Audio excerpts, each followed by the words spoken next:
Assalamu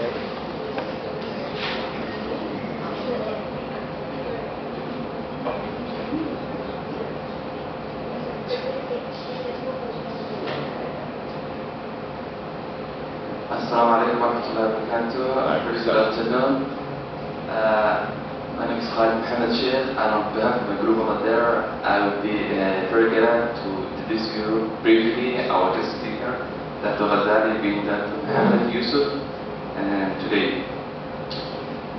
Dato Ghazali graduated from University of Malaya with BA in Economics and Geography. He also studied General Management in Henley Administrative Staff College in UK. Some of his significant positions in his career is as a general manager in Dunlop, Malaysia, He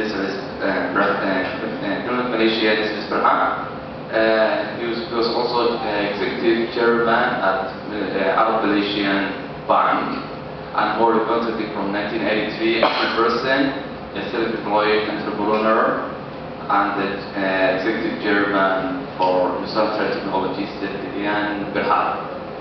Without further ado, I would like to welcome the president. Thank you, Khalid. Bismillahirrahmanirrahim. Assalamualaikum warahmatullahi wabarakatuh.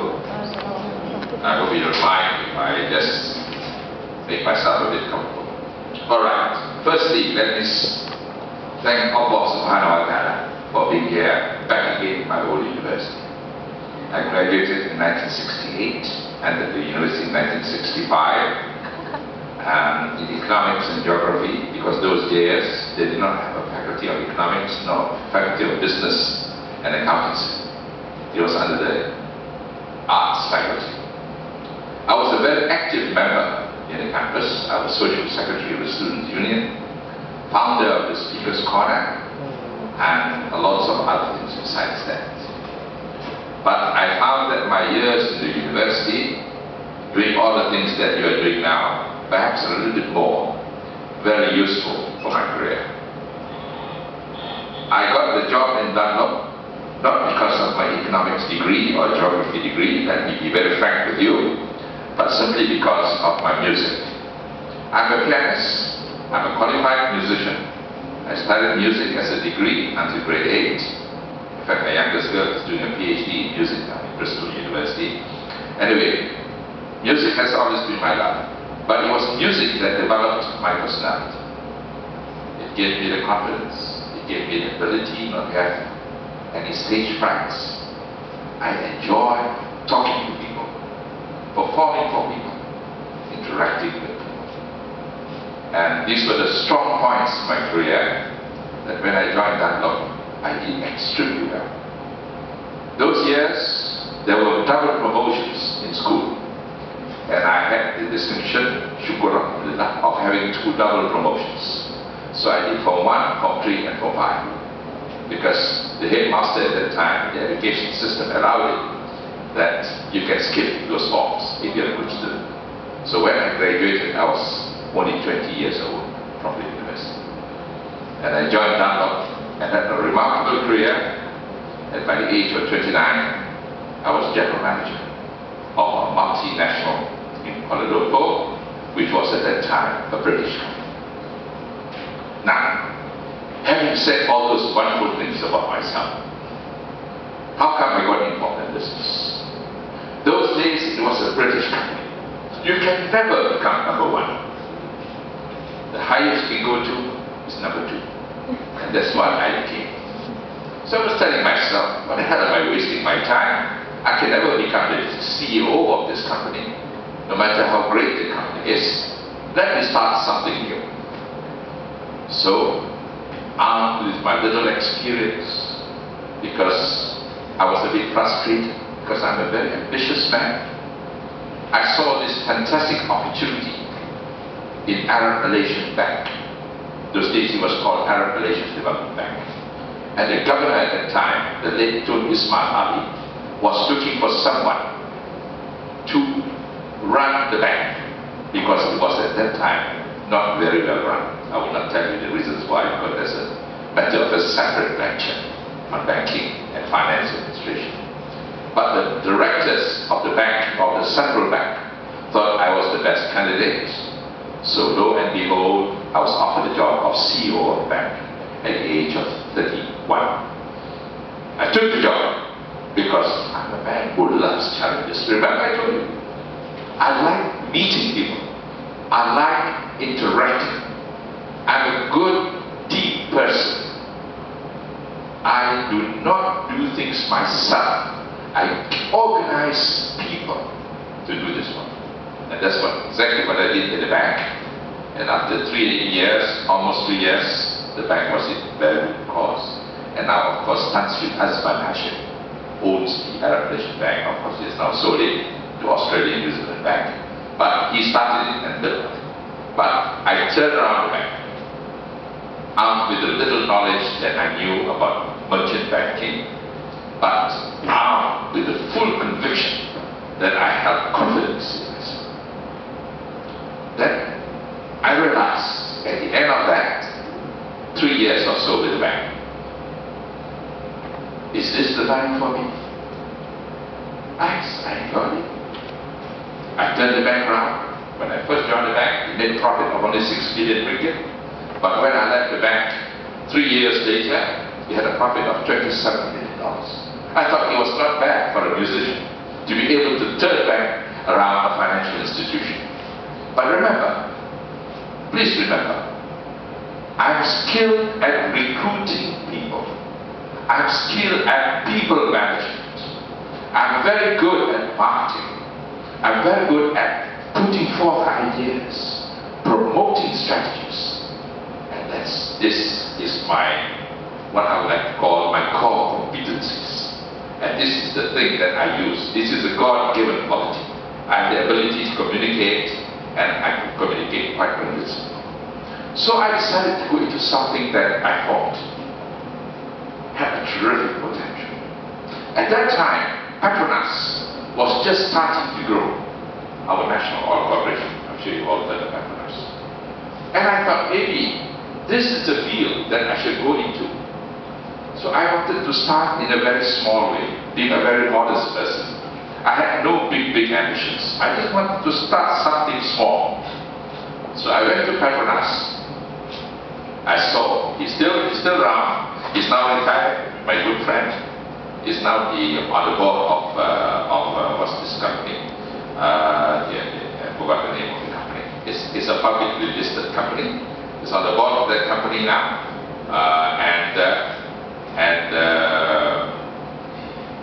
Running it very successfully. So I went to see him. Dato Awaluli. That's right. Dato, of course that time he was not Dato yet. It's a good friend of mine. So he said, Ghazali, there is an opportunity for you to be an oil and gas. How much money have you got? I went to the bank. Tak banyak. 35,000 ringgit saja. 35,000 Malaysian ringgit. You have to top it up a bit more lah. Make it at least 70. Okay, 70. Rang up my mother. That time my mother was alive. Syukur Alhamdulillah. Fatihah. Okay, Ali. She calls me Ali. I will lend you $35,000. So out with 35 plus 35, I had $70,000. I capitalized it.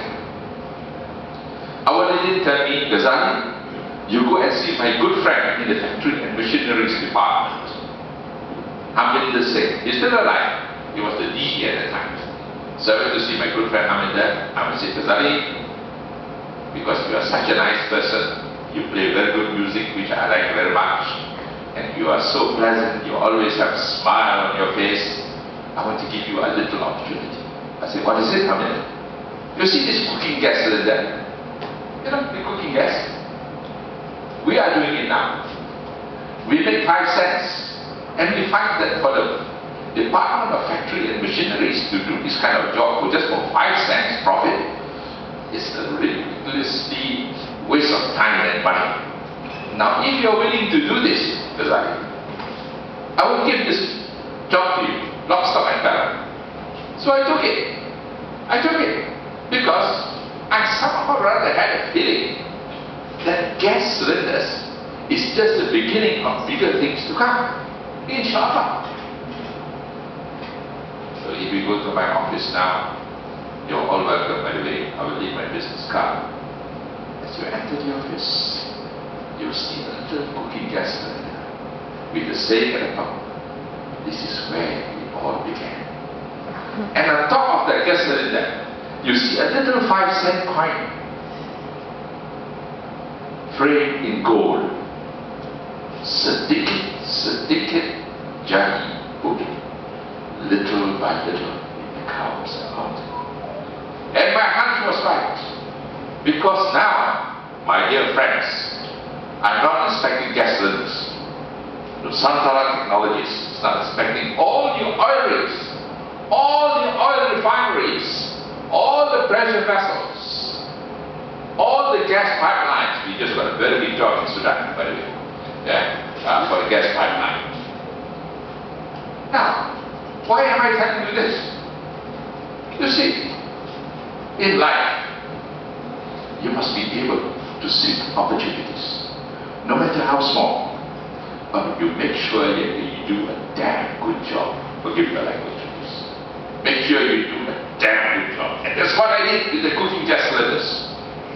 I did not realize that with only 5 cents profit, at the end of the day, after 3 years in business, I was inspecting 1 million gas cylinders. 1 million! 5 cents there was times 1 million. My God, I got my money back. Now, alhamdulillah, from a staff of just 3 people, when I started the company 26 years ago, I now have 200 odd staff. From 1 engineer, I now have 161 engineers. I just recruited the last one last week, so 161. Now we are doing some very big jobs. The delegation from Myanmar is here. They're starting, they're going into the oil and gas industry in a big way. They want my company to go to Myanmar, to set up a unit there, and to train their people. So there you are.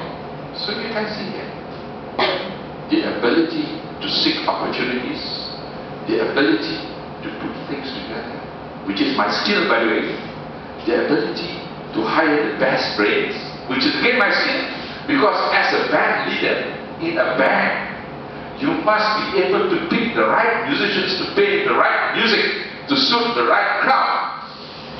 People may say, how come? For a musician, you're doing pretty well. I said, simple. You're working with people. And you must know how to sell, of course. And how to sell?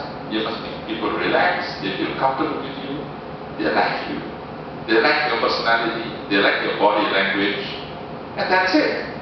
But of course, it's not as easy as that. Now, what I'm doing now in my company is building up the core competencies, because the oil and gas industry is a very, very complicated, technology-driven and technology-based industry. Every 2 years, I send my staff, my technical staff, for retraining, retraining. And amongst my engineers are very, very highly qualified people. As I told you, I have 161 engineers. 17 are women, lady engineers. One of them has a PhD in corrosion engineering. You know how much she's paid? But she's worth every time 15,000 US per month. Basic. And how much job she gives me? Millions of dollars. So now, just like the band leader I am, and the human being that I am, I'm now on the verge of creating a profit-sharing setting with my staff. I believe in the words of Allah subhanahu wa ta'ala. What He has given me is not me, it's Him. He has given me the blessings to create Nusantara Technologies. He has given me the blessings for people to like me and to enjoy doing business. He has given me the blessings of a good staff. So what do? Do I take it all? No. I don't believe in taking everything out. I'm the executive chairman, by the way. I own 100% of the company, and for God's sake. I can do it very easily. But I don't do that. I share. Share. Share. So what I do now, I'm now going to have a staff sharing equity option. 40% of the equity of Prasanta Technologies is now to be given to the staff. I only give 60%. Because I believe the more you give, the more you get. And you know why? I'm an old man now. I'm 66, 67 years old. I cannot be going to the office every day. So now if you go to my office, there is no working hours. You know why? Because the staff are so happy working, because they're working for themselves. You see the beauty?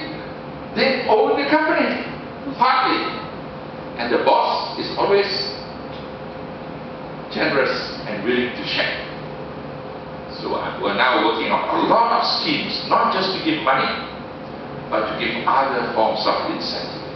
Education for the children, going to the Hajj, medical benefits, improvement in their studies. They can come take over their master's or PhD degrees, and the company will fund it.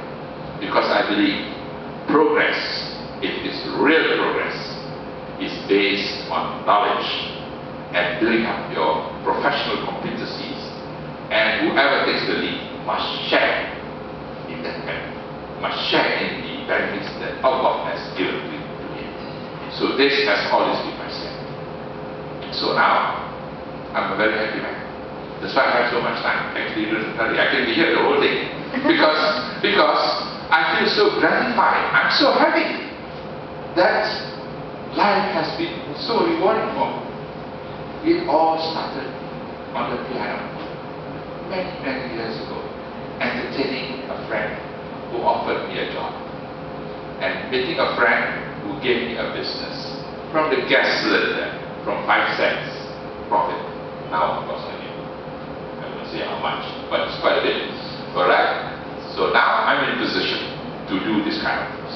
So here you can see, when you look at a startup enterprise, the first thing you must look for, you must aim for a growth industry. I identified oil and gas. But the oil and gas industry is so complex.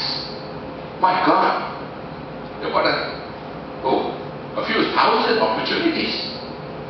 But I identified the one that I think suits me at that time. And this was inspection and testing, starting with the cooking gas. But of course, I'm quite a smart chap. I'm not going to stick there, because I know what to do.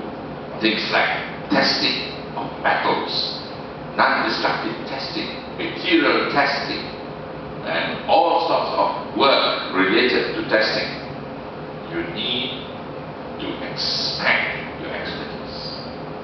And this expansion of expertise means you are moving up the value chain. I'm no longer making 5 cents a cylinder now. I'm making thousands of dollars just on consultancy work per hour, per engineer, times 161. That's where the money comes from. So here you can see, it is the identification of a growth area, building the focus and building upon the niche, and constantly upgrading on the focus. Now, I'll be very frank with you. Oil and gas is just one part. I'm now looking into another growth area. Okay. This is the area of renewable energy.